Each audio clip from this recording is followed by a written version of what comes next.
I'm in Florida for NAREIT's 2019 ESG Forum. Joining me today is Sara Neff, Senior Vice President of Sustainability with Kilroy Realty Corporation. Sara, thanks so much for joining us. Thank you so much for having me.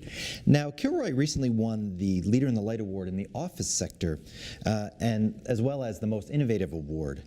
Now, being innovative is one thing, but being innovative and successfully implementing those initiatives is another thing. Why do you think Kilroy is so successful at both the conceptual and the execution? One of the reasons I think that we're successful is because sustainability is really integrated across every sort of aspect of our business, from finance to legal, accounting, risk management, the C-suite. The board of directors now has a corporate social responsibility and sustainability committee.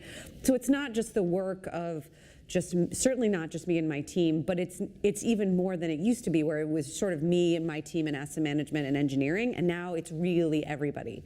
And so I think that's how we're sort of able to implement everything. And there's this belief that we really want to be leaders. And so we're sort of, we love embracing new technology. We want to see, what the next thing is. We're not happy just doing what we've done before. So the integration and then just a corporate mindset around innovation, I think, really is a great match. Now, also last year, we talked about how Kilroy is committed to achieving carbon neutral operations by the end of 2020. Yeah. What are the key steps to achieving such an ambitious goal? Absolutely. So I'm so proud of our carbon neutral operations commitment. And so for us, there are 3 steps. And I just want to be clear that for anybody else who might be trying this, these steps don't need to happen one after the other. Ideally, they would all happen concurrently.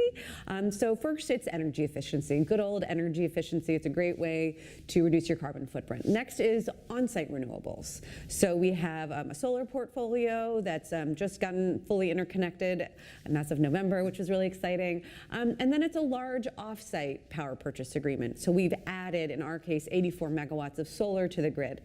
And that will offset all of the, what are called the Scope 1 and Scope 2 emissions, which are the directly procured natural gas and electricity. And so we're able to sort of, through those 3 methods, get to carbon neutral operations by the end of next year.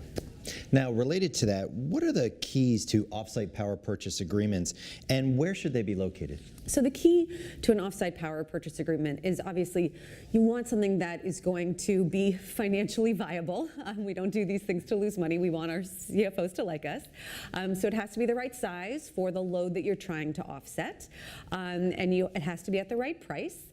And then I would say in the early days of these agreements, people thought they really needed to be regional. You wanted the off-site facility to be located close to the power that you were trying to offset. But the new sort of trend is that that kind of regionality requirement is much broader. Now it's maybe within the same country. And the reason that that's really important is, let's take my grid in California. It's a very clean grid already.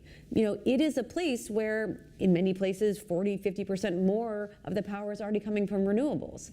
It's better from an environmental standpoint, I think, to site those facilities where you might actually have the chance of taking a coal plant offline, where it's much dirtier grid. And so those are the kind of considerations. Also, you want to be able to go where you can do a deal. And it's really important to not feel so constrained. And so I think looking broadly for the right deal is really critical. If it happens in the same region, great, but I don't think it has to. And lastly, can you talk a little bit about the Step-Up Declaration and what that means for landlord-tenant expectations? So at the Global Climate Action Summit, the CEO of Salesforce announced this declaration. And it was a lot of technology companies announcing that they were going to make these big carbon reduction commitments. But the key was that they weren't talking about their own operations. I'll take Salesforce. That's had a carbon neutral cloud since like 2012. No, they were talking about their supply chains, their vendors, wherever they're procuring their stuff, but critically, their landlords. So they are going to really start to ask us, their landlords, to achieve those same levels of carbon reductions that they've achieved for themselves internally.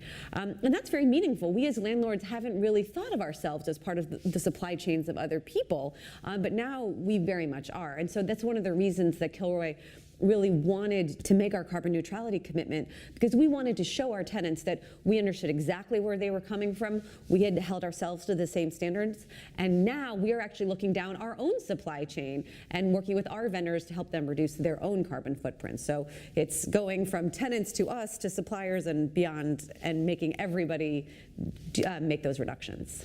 Sara, thank you so much for joining us. Thanks so much for having me. For more on this and other ESG-related topics, be sure to visit NAREIT's website, REIT.com.